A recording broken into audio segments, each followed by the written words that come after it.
Hello and welcome to the Sky Sports F1 podcast with me, Matt Baker. I hope you're doing okay. Today we've got a really special episode because I'm joined by Jess Hawkins, stunt driver, racing driver and Aston Martin ambassador. How are you doing, Jess? I'm good, thanks. How are you? I'm very well. We're speaking to you today. It's a pretty special day, isn't it? Because today you have tested a Formula One car. Crazy. Best day of my life. Best day of my life, Matt. Best day of your life. I guess the first question is, how was it? Was it pretty good?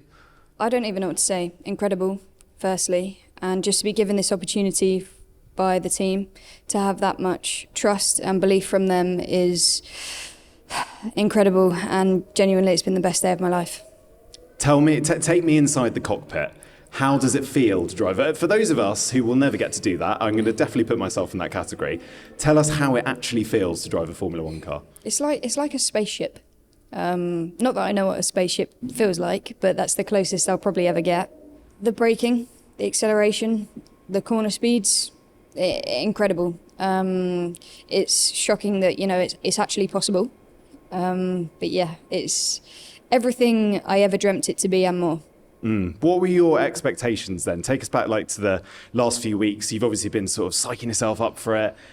What were you expecting the Formula One car to feel like and how much of that turned into reality? Well, I've spent a lot of time on the sim, so it wasn't completely alien. The only thing is on the sim, obviously, you don't have G-forces and, real kind of feeling. But it felt very similar to the sim, just with a lot of G-force, a lot of, you stop. When you press the brake, you stop, and you stop fast. When you put your foot down, you accelerate and you accelerate fast. But yeah. I'm lost for words, to be quite honest.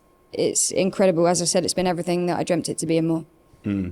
What about that sim prep then? Because, there's all sorts of different types of simulators, all the way from eSIM races, all the way through to what you've been obviously doing at the Aston Martin factory, which is a whole other level. So how good are simulators now to replicate the feeling of a Formula One car? Incredible.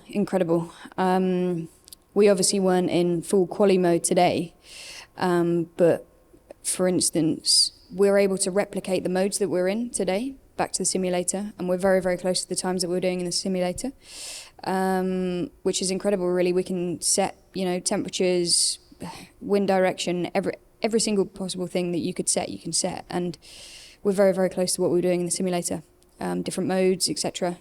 So yeah, it's mind-blowing, really. Honestly, it's mind-blowing. How has that helped your development as well in terms of getting you ready for today? Because I guess, if you think about getting into a Formula One car, there's obviously so much goes on. There's so many people around you, all of the commands and everything. And I guess you kind of knew everything that was going to happen before it happened. The sim is absolutely key in getting yourself prepared, focused, processes. There's obviously lots of buttons on the steering wheel, and that's an opportunity to practice everything that you could possibly need to ensure that I was ready as I could be for this test. It has been absolutely key, not only obviously for today, but with racing as well. It's, I guess, the next best thing to driving it in real life. And it's incredible how close you can get to the real thing. It's really, really key. Luckily, I'd raced there before, so the circuit I kind of knew. But even when you go to new circuits, if this was a circuit that I hadn't been to, I would know it, having driven the sim, having driven so many laps on the sim. So very, very, very similar. It's going to help, isn't it, developing younger drivers for years to come? For sure. Yeah. And it's funny because it's only come about, or sims have always been around, but I feel like since lockdown, kind of the use of simulators, especially for maybe the lower ranked racing, it has just increased massively, and I think it really shows. One thing a sim can't replicate is physical feelings. Yeah. How do you how do you feel in terms of your neck and are you sore? Like what are you feeling? I was quite surprised that the steering is obviously not light, but my arms feel fine. Obviously, I didn't do a race run, so I didn't do as many laps as what I would have done in a race, but I was pleasantly surprised at how okay my arms are. Having said that, I've done lots and lots and lots. We should probably point out that Felipe, one of your other drivers at Aston Martin, is testing as well. Felipe. If you hear the engine noise, that's what it is. Apologies. Felipe's doing his thing. Where was I? Physical. Yes, but I was pleasantly surprised at how not easy it was, but the steering is lighter than what I was expecting. But obviously the neck, there's no shying away from the neck. And I wasn't holding back, so I was quite close to the limit, I think. So yeah, I will be certainly have a sore neck tomorrow morning probably. But yeah, pleasantly surprised. My braking I was hitting really good peak pressures and things, and yeah. But as I said, that was not a race run, so probably be a different story had it been a race run. How have you approached the test? Have you tried to incrementally just sort of increase finding the limit lap by lap? Is that sort of how you would go about it? On the simulator? Sorry, in real life, life. today. I mean, because I guess you don't want to go out all guns blazing. Do you want to feel the limit, given it's your first time in a Formula One car? I know, I've obviously never driven a Formula One car. I've not driven FIF2, FIF3, so it's a massive jump for me. But the sim has gone so well, that's I guess why, the team wouldn't let me near the Formula One car if they didn't think I was ready. My install lap, so before it rained, or actually after it rained, but then it rained again, my install lap was the opportunity that I took for myself. So I didn't push at all. I was making sure I was comfortable. I knew all the processes, knew where all the buttons were, and I just took that time for me to adjust myself, which is what I needed really. And then first session, was getting faster and faster every single lap. And then it was the last two sessions where I was really able to push. There was some time in the high speed stuff, but honestly, my minimum speeds in every other corner, there were two corners on the circuit where I lost more time than what I would like to, but the rest of the circuit I was matching others, so I'm very happy. But I was always expecting to maybe not be quite so confident around the high speed corners because I haven't done F2 and F3. But yeah, even through the fast corners I was close. So honestly, I'm really happy with my performance today, and I want to go again. I can imagine. Okay, so take us into the journey to get to this point. I mean, your dad's here. I've seen your dad. He's got the biggest smile on his face. There's so many people, aren't there, that come with you in periods and moments like this.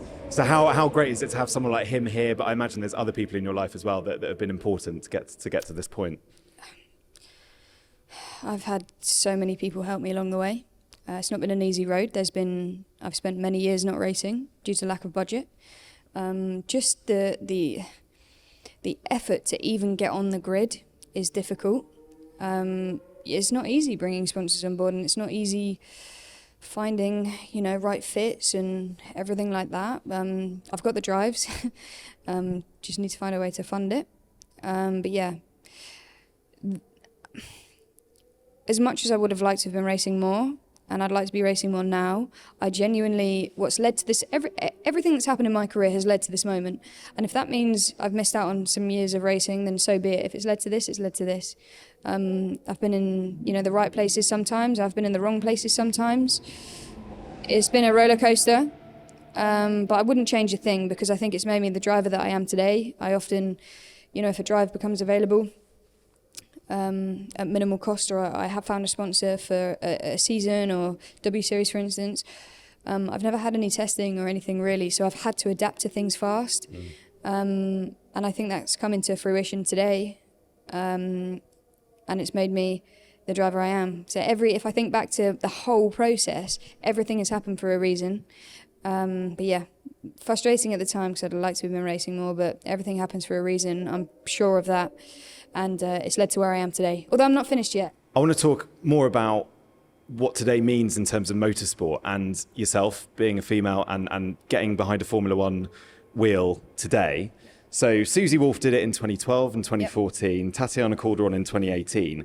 But this is depressingly low in terms of the amount of women yep. that have got behind the wheel of yep. a Formula One car. we haven't had a women's start Grand Prix since Leila Lombardi in Austria in 1976. This is not good enough, is it, for the sport? But have you sort of let yourself kind of think about that, and just how significant today is, because it's a handful of women that have managed to do what you've done. I guess I haven't really.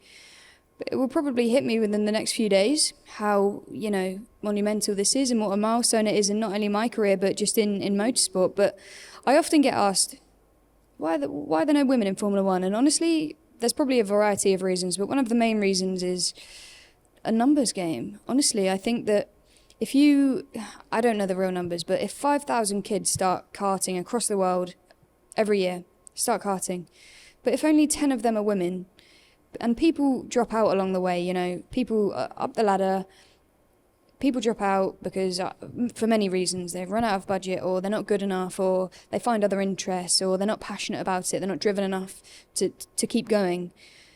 So of course, by law of averages, if we're only starting with 10 women compared to 5,000 men, of course we're not going to see a woman at the pinnacle of motorsport racing in Formula One. But what I think this will do is give visibility to the younger generation that this is, we deserve a space here, and we are capable. And if your dream is to stereotypically the other gender, so not. I'm not just passionate about women in motorsport. I'm passionate about people being happy and following their dream, whether that stereotypically that dream is the other gender's normality. Yeah, no, I understand what you're saying. I mean, yeah, I think it's a hugely significant day for the sport, and obviously we hope it's much sooner, and it's not another 5 years. Tatiana Calderon did it, but as we hope it's not another 5 years for another woman to get behind the wheel of a Formula One car. I want to talk about your career as well, because you've had an interesting career. When I was doing a bit of research for this, I was reading you were a pretty good footballer when you were younger. I don't know how true that is. Take me back to why you chose motorsport. What were the options on the table? Were you one of those very annoying kids who were just good at everything, good at all the sports? I was good at a lot of sports. I was never particularly academic, but I did excel at sports. But yeah, I played football I played lots of sports, to be honest, but football was my main love at the time. I played for Reading, but one day I went to play golf with my dad, and my parents were separated from since I can remember, so I used to go and spend every other weekend with my dad, and we used to go and play different sports. And this one particular weekend we were playing golf. I think it may have been, we only went a few times, but in the distance was a kart circuit. Didn't really know what I was looking at, but it looked cool. So I asked him, Dad, take me over there, and begrudgingly he did. And luckily for him at the time I was too small. So the height restriction was quite high and I was quite small. But did it plant the seed? It planted the seed for sure, yeah. And maybe we went back a couple of months later, or we got a phone call saying the height restriction had been lowered. Went back and had my first go and completely fell in love with it. It's all I could think about, all I could dream about, and won the championship in the first year. And then I guess just followed the natural progression and lots of advice off of other people, because we didn't really know what we were doing. And I was completely oblivious to any outside thing, because I was just a kid that enjoyed driving around in circles fast. And yeah, here we are 20 years later, and I'm driving a Formula One car. I don't think me or my dad or my mom ever expected it to become what it has become. And, I'm making a career in motorsport, and I don't know what I'd do without it. I'd be lost without it. I think back now, and I'm like, what would I have done? And honest answer is I've got no idea. Probably play football or something. I don't know if I was any good. Could be, lead scorer for Reading right now in the Maybe. WSL. Yeah. I was probably not that good. Loads of enthusiasm, but not much talent, maybe. Yeah. I guess motorsport is unique, isn't it, in the sense of it's hard to practice motorsport unless you're on track. And obviously, thinking with football, you can just go down the park. Yeah. Obviously, this is not elite football, not an elite level, but you can just go down the park and you could practice your free kicks until it goes dark. With motorsport, you need to get on track. You need to get into a go-kart. You need to have a lot of money to even get to that point. Yeah.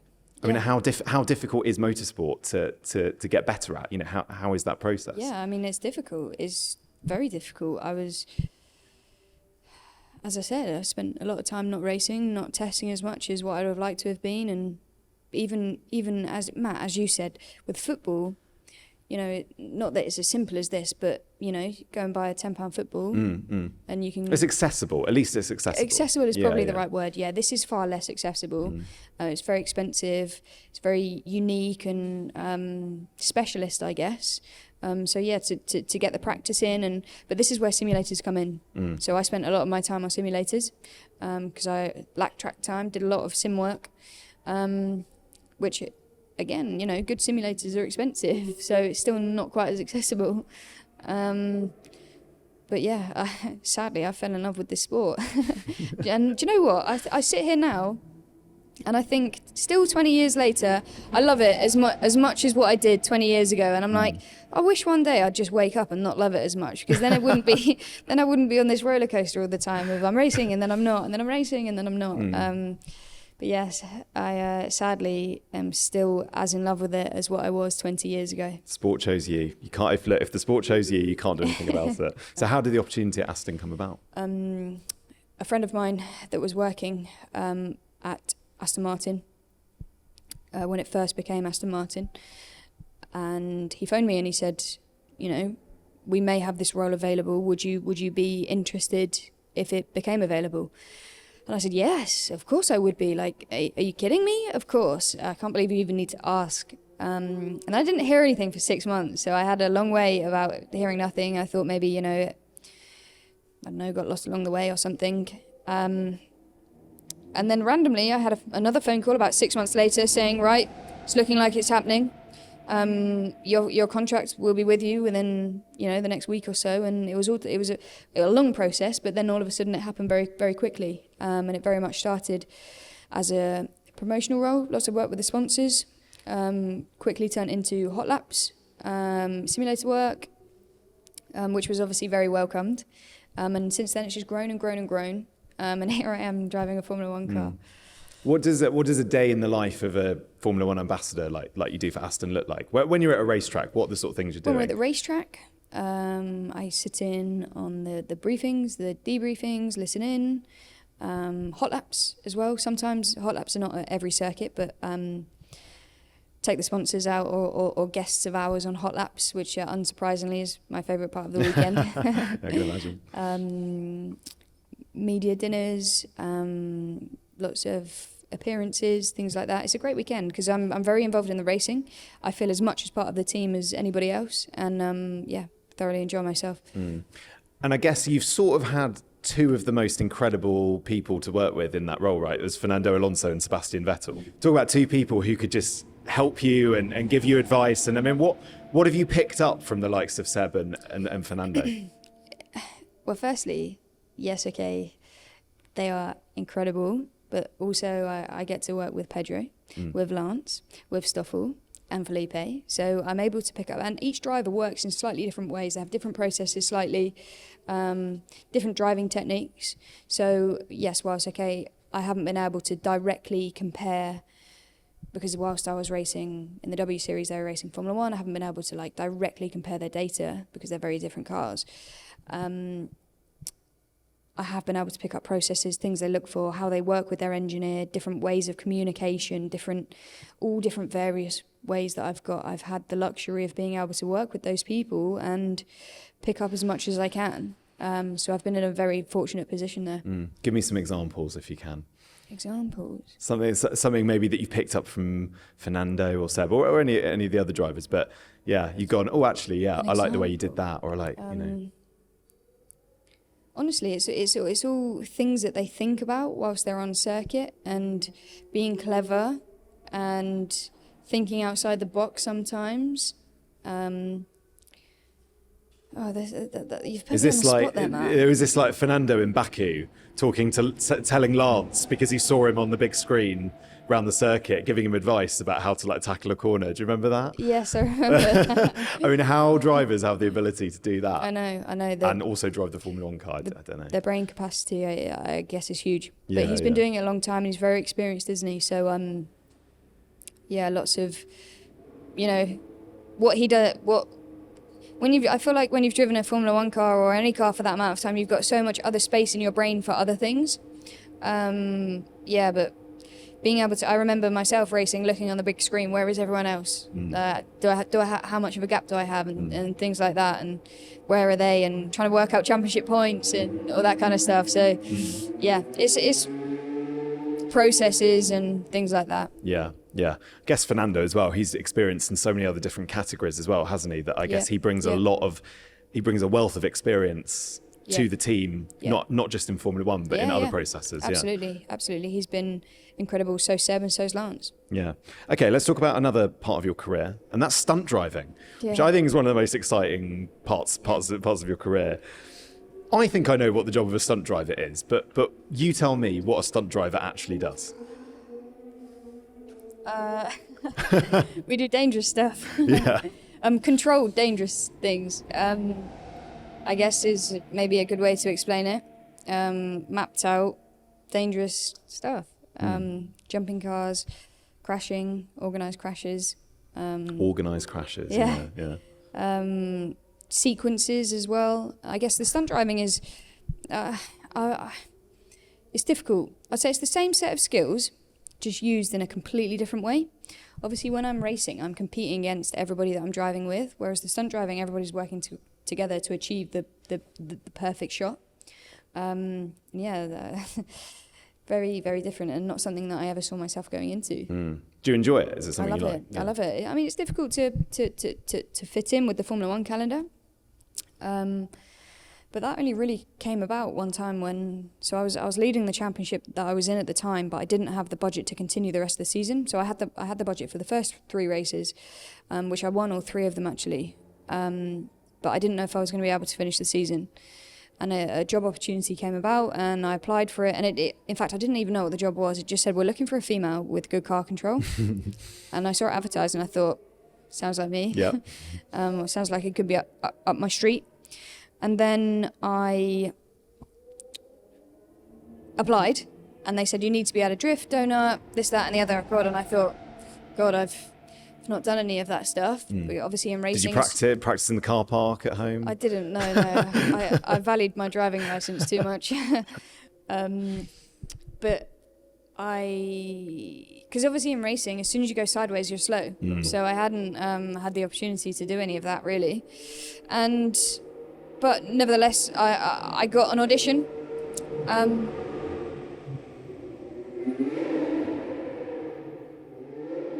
He's doing a start. He's just revving. He's doing revving up. Yeah, I got an audition, and the only place that I could find to teach me how to drift and donut and stuff was a place called Ireland, like a day or 2 before my audition.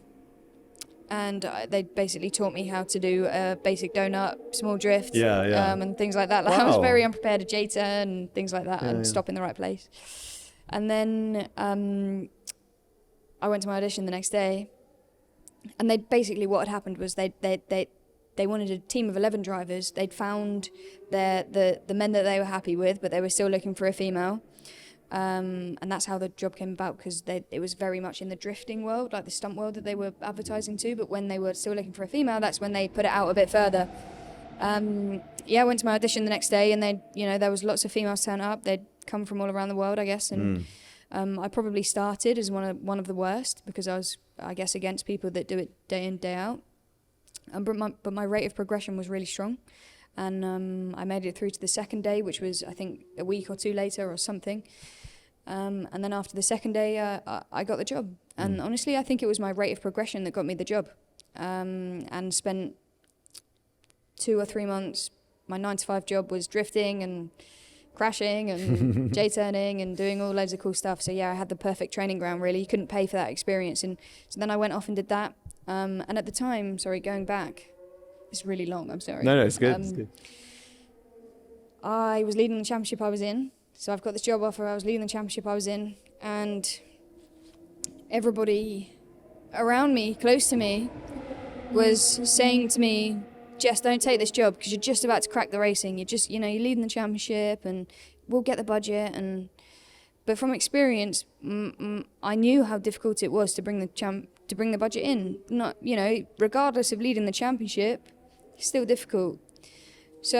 But there's something inside of me was telling me, take this job. So I took it.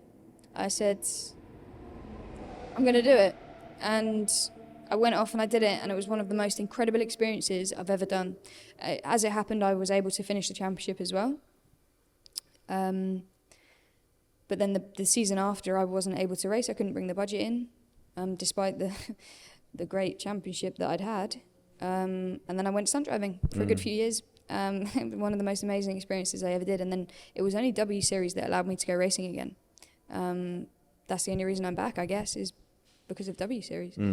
I think that's a really interesting example of the kind of challenges and decisions you have to make as a young driver today, isn't it? I mean, you're literally having to choose between racing, which I guess is the purest form of motorsport, and I'm sure the part of motorsport that you would most love to be successful in, but you've got to make a living. You've got to earn money, you know? Yeah, I had had bills and things like that. And, as much as I didn't, and don't get me wrong, I still had the opportunity to do the odd race here and there, which I was able to do, but I found it impossible to bring the budget on. But had I have been able to bring the budget on, I probably would have had a very, very difficult decision to make then. But as it happened, all worked out, and this goes back to everything happens for a reason, Matt. And I don't regret any decision that I make, because I've had a ball along the way as well. And as I said earlier, I may not be exactly where I want to be, but I'm exceptionally proud of where I've come and my journey. But yeah, keep pushing. One other thing to add to that, I've got down here that you're a Guinness World Record holder. So you've got the 0 to 100 mile an hour lawnmower record in 6.29 seconds. Is it? Yeah, that sounds how right. nuts is that? Yeah, that's mad, really, isn't it?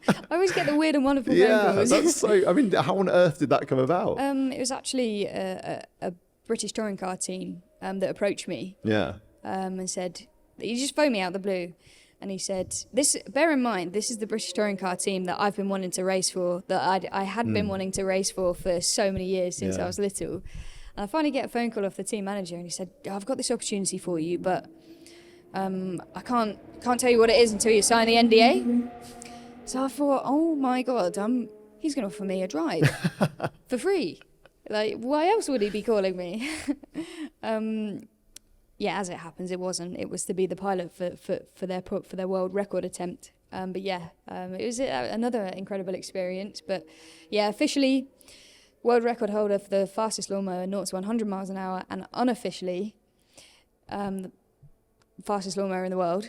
And it's only unofficial because when you go for a world record attempt like that involves speed and things like that, you have to have, I think it's 5 or 6 different ways of proving that you've done that speed, and one of them broke. Oh no. I know, so like we've got it on camera, we've got all the evidence, we've got GPS, we've got everything. So I think it was 158 miles an hour or something. Wow. So, yeah. Oh my goodness. Which, I won't lie, really feels quite fast. Quite scary in a lawnmower. Yeah? Yeah. Were you strapped in, I guess? No. You were Never strapped again, in. Matt. Never again. Well, look, maybe we'll have to get that back on Sky Sports F1 and get the official record. Again, for the top speed of a lawnmower. I think that'd be amazing. We've done Kimmy lawnmower racing. Have you? Yeah, we did do that. That was, I think, for Silverstone. Yeah, we got him in a field and he was racing with these I wonder lawnmowers. what else. But Tractor or something? yeah. I Go don't for know. that one. Anyway. So sort of final thing I want to talk to you about really is obviously we touched on it earlier, and it was with regards to getting more women in the sport. And I'm intrigued to get your thoughts now. We've got one more round left of the F1 Academy in Austin. So where do you sit in terms of how successful it's been this year? And obviously looking ahead to next year, we know obviously they're going to be at Formula One races next year. That is obviously only going to be a good thing. But do you think there's more needs to be done, or are you happy with the progress that's being made by F1?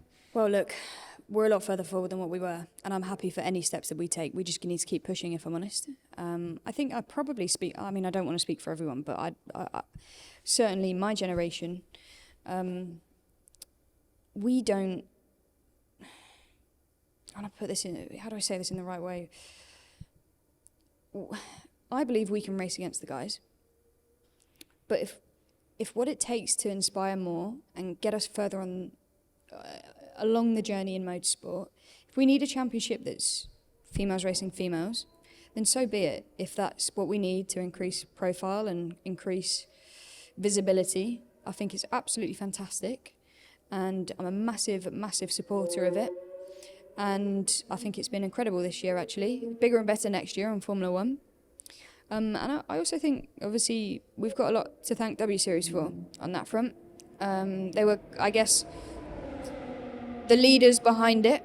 But yeah, F1 Academy's been incredible this year, and long may it continue to prepare more women for the journey ahead of them. I think it's fantastic. Because that's what it's intended to do, as I understand it, is get women ready to be able to compete for seats in F3, which will then put you on a pathway to get to F2 and then obviously F1, because at the moment, I guess there's not enough women being given the opportunities in F3. Of course, yep, Yeah. of course.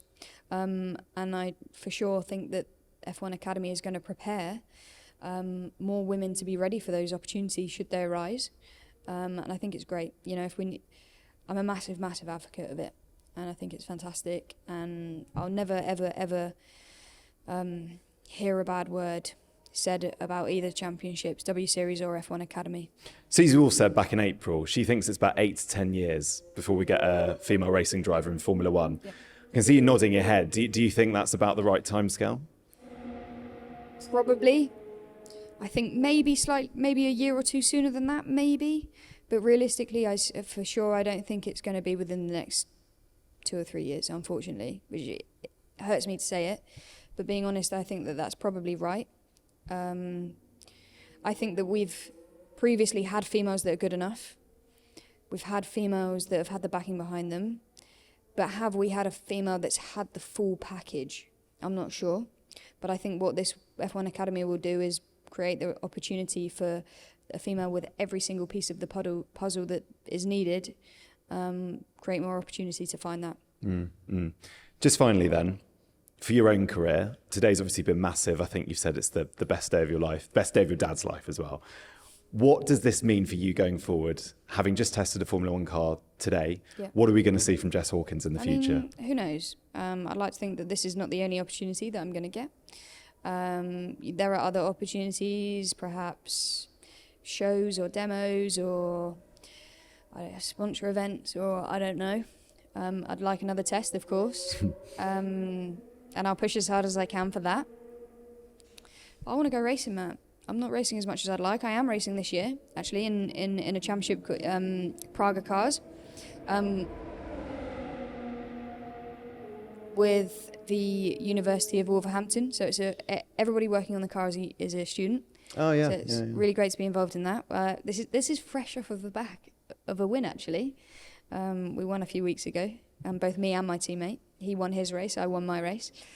But yeah, it's great to be involved in that. But I don't just want to race that. I want to race an Aston Martin GT3. That's my goal. That's what I'm trying to find the budget for, and that's what I'll continue to do. But my career is not over yet. Got many years left in me. I'm still as passionate, and I won't give up until I'm racing what I want to be racing. But yeah, it's great to be involved with the university, and great to help nurture and help that generation as well, because they're the students and I guess the kids that we're going to see working in Formula One day. Yeah, that's a really interesting point actually, because we are seeing certainly in the paddock, there's such a better diversity of people, isn't there, within the paddock, and obviously 100%. Lewis has been incredibly vocal on that, but I think we are starting to see, and we're not just talking about drivers here, we're talking about people behind the scenes and mechanics and engineers and everyone in the sport. It's good to see, isn't it? The amount of women in our garage today, incredible. And certainly from when I first started, there are so many more women. So yes, we're making steps in the right direction, but we need to keep pushing, because we're not quite there yet. The ratio is still favoured to male. But yeah, look, we're so much further forward than what we were. We just need to keep pushing. And I'm proud to be one of the, I guess, leading women of my generation that are pushing forward for that change. Amazing. Well, Jess, thank you so much for joining us. Can't wait to see what's next for you. Thank you.